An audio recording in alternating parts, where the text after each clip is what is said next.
nachukua fursa hii kuipongeza sana CRDB na CRDB Foundation in particular kwa kukubali kuwa mshirika wa kimkakati katika mpango huu mkubwa na wa kihistoria. Ushirikiano huu unadhihirisha namna taasisi za kifedha nchini zinavyoweza kuchangia kwa vitendo katika kuendeleza vipaji, ubunifu na uchumi wa viwanda, kilimo na sekta nyingine hapa nchini. Unajua, katika utekelezaji wa ilani ya Chama cha Mapinduzi na katika dira ya taifa ya maendeleo 2024, serikali imeendelea kuweka mkazo mkubwa katika kukuza ubunifu, ujasiriamali na uchumi shindani unaotumia maarifa na teknolojia kama engine ya maendeleo.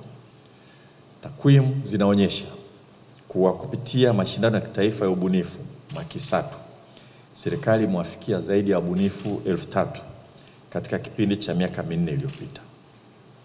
Hii ni hazina kubwa ya vipaji, lakini changamoto kubwa imekuwa ni upatikanaji wa mitaji ya kuingiza bidhaa hizi sokoni.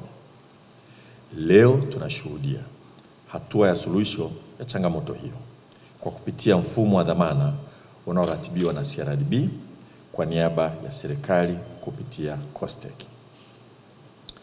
Makubaliano haya yanalenga kuwawezesha wabunifu hasa vijana kuingia kwenye mnyororo wa thamani wa uzalishaji, kuimarisha ushiriki wa sekta binafsi katika mfumo wa kitaifa wa uvumbuzi na kutekeleza kwa vitendo malengo ya maendeleo endelevu SDGs, hususan SDG namba 8 na namba 9. Ndugu zangu, uamuzi wa serikali wa kuanzisha dirisha la mikopo nafuu kupitia mfuko wa taifa wa uendelezaji wa sayansi na teknolojia, MTUSATE kwa kifupi, unaendeshwa na COSTECH ni sehemu ya maono makubwa ya rais wetu Mheshimiwa Dr. Samia Suluhu Hassan. Yeye mwenyewe aliagiza kwamba kila mara tunaonyesha, kama nilivyosemwa hapa nadhani Shaban Kisu, maonyesho mazuri. Ukienda Sabasaba unaweza ukaona kitu miaka 10 kila mwaka ni kile kile. Kwamba Tanzania imegundua gari, mwakani unakuta gari hilo hilo. Mwaka mtondogo gari hilo hilo, kila mwaka tunapiga makofi sana. Haliingii sokoni. Lakini maelekezo ya rais wetu ni kwamba wabunifu hapa nchini tuhakikishe kwamba tunawawezesha. Wabunifu wanaweza kuwa wengi, wanaweza kupata bidhaa zinazoweza kuingia sokoni, wanaweza wasiwe wengi sana.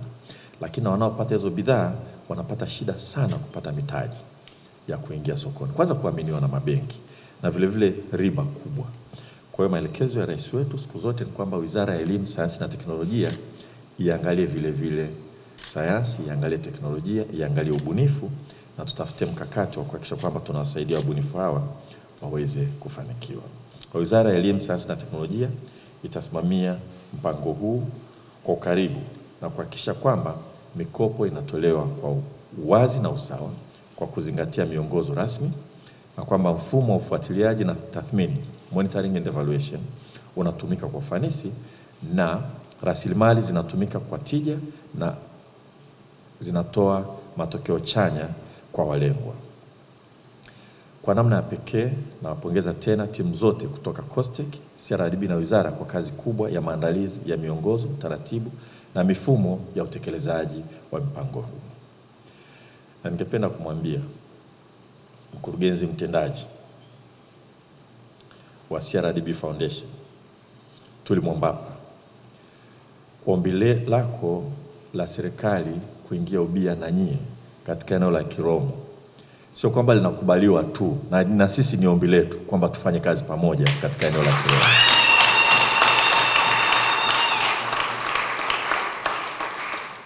Mkataba huu tunaosaini leo kati ya benki ya CRDB na Tume ya Sayansi na Teknolojia ni hatua ya kimkakati ya kuendeleza mapinduzi ya kidijitali na kiubunifu kupitia uwezeshaji wa biashara changa na ubunifu kwa vijana wetu. Mkataba huu utaiwezesha benki ya CRDB kutoa mikopo yenye thamani ya shilingi bilioni 2.3 kwa biashara changa na biashara bunifu za vijana. Ili kujenga uwajibikaji wa kifedha kwa pamoja kupitia mpango huu, tumeweka mazingira wezeshi yatakayosaidia vijana wengi kunufaika na uwezeshaji huu, kama kutoa fursa ya matumizi ya dhamana mbadala ikiwamo mikataba ya biashara, nyaraka za malipo yani invoices, historia ya uaminifu. Narudia tena, historia ya uaminifu inaweza ikakufanya wewe ukapata mkopo.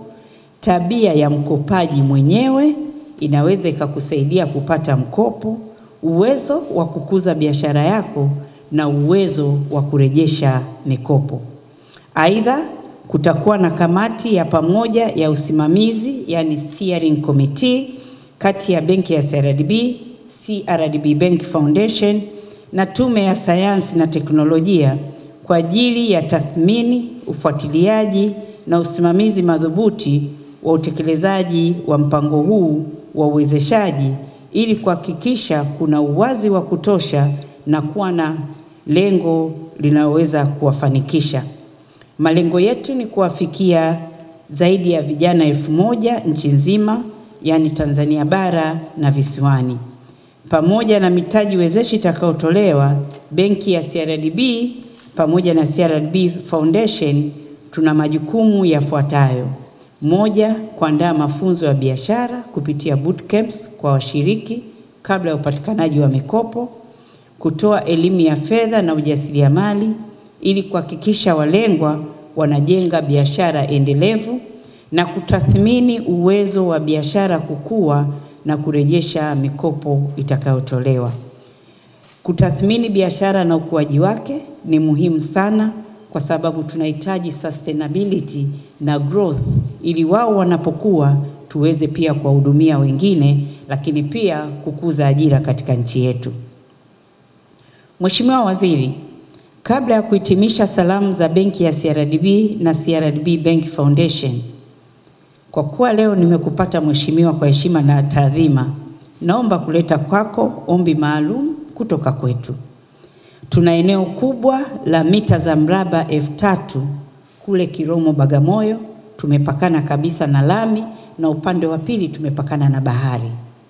Mazingira ni mazuri sana.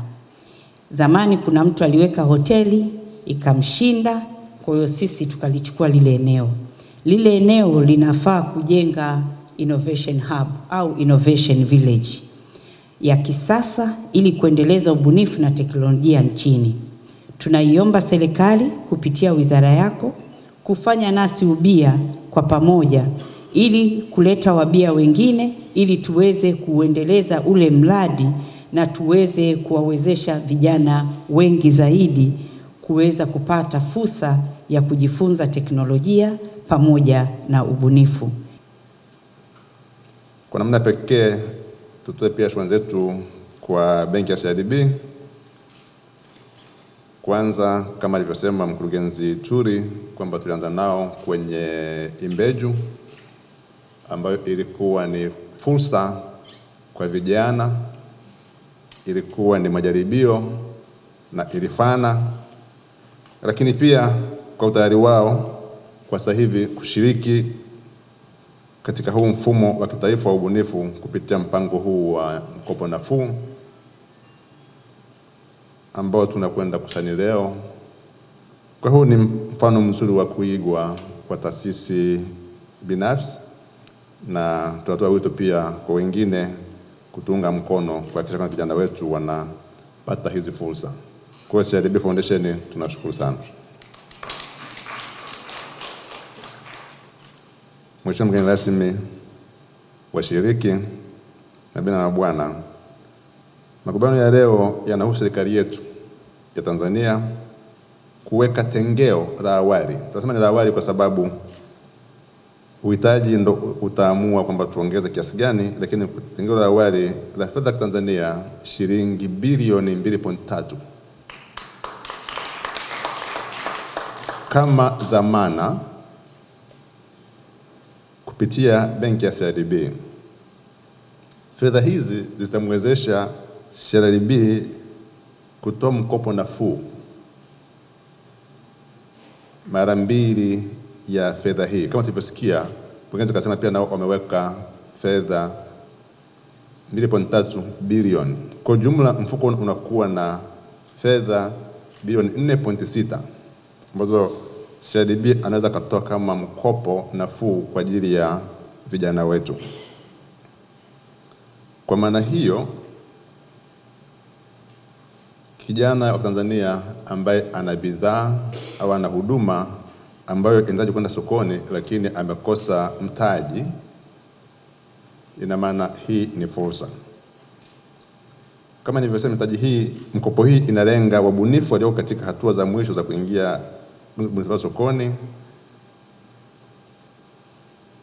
na mchakato wa kutuma maombi utaendeshwa kwa uwazi kupitia mfumo wa mtandao, ambapo waombaji watatakiwa kuwasilisha taarifa za mradi, mpango wa biashara na ushahidi wa soko. Vigezo na miongozo kamili ya maombi hayo itapatikana kupitia tovuti ya COSTECH na CRDB, lakini miongoni mwa mambo yanayozingatiwa ni pamoja na kiwango cha mkopo kitapangwa kulingana na mahitaji ya biashara husika na uwezo wa kurejesha, lakini pia kama alivyosema mkurugenzi wa CRDB, kwa mafunzo yatatolewa kabla na baada ya mikopo, kusudi kuhakikisha kwamba waombaji wanakuwa na uelewa wa kutosha kuweza kuhakikisha kwamba ile mikopo inarudi, wengine pia wanaweza kukopa.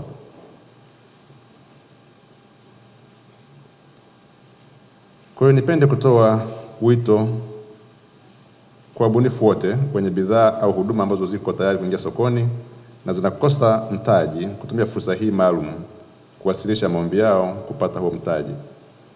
Hapa serikali inaweka mazingira wezeshi ya kuwa mdhamini wako ili kuondoa ile dhana kwamba hukopesheki kwa sababu huna kitu cha kuweka dhamana. Kwa msingi wa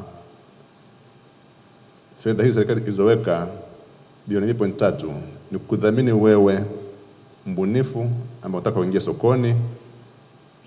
Umeenda kwenye taasisi za fedha, wanasema huna dhamana, hudhaminiki. Na serikali ya Mheshimiwa Samia Suluhu Hassan inakudhamini kusudi benki ya CRDB iweze kukupa mkopo nafuu. Jambo hili kwetu limekuwa ni jambo la kihistoria na la kipekee sana. Hiki kimekuwa ni kilio kikubwa sana kwa wabunifu, swala la kuweza kuingia sokoni, tukijua kwamba soko lipo, soko linatuhitaji, lakini soko linahitaji sana rasilimali fedha. Nimesema lilikuwa jambo la kihistoria. Historia inatuonyesha huko nyuma kwamba tukijaribu kufikiria historia tunaoisoma, wazee wetu jinsi gani walikwama hapo nyuma. Kwenye historia pointi tulizokuwa tunajibu ni lack of capital, lakini poor government support, yani ni vitu ambavyo tumevisoma kwa miaka yote. Tunamshukuru Mungu kwa miaka ambayo imetukuta sisi wabunifu na awamu hii ya serikali, ili jambo halitajibiwa kwenye historia. Hatutakuwa tunasema poor government support. Kwa hiyo ndugu wabunifu wenzangu, tunaishukuru sana, imetuibua. Nasema kwa miaka yote hapa nimekusikia ukisema takwimu ya wabunifu 3000. Wale wabunifu kiwatafuta mpaka sasa hizi utawakuta na zile bunifu, na kama mlivyosema Mheshimiwa Rais pia aliona kwamba amechoka kwamba kila ukienda maonyesho mkituita tunatokea. Lakini ukitaka kuona kitu gani tumekwama ni zile zile, na ukiangalia tumekuwa sana tukisumbua COSTECH, na COSTECH lengo lake linasema ni kutuibua tu sisi wabunifu. Lakini pia serikali imelifanyia hili kazi.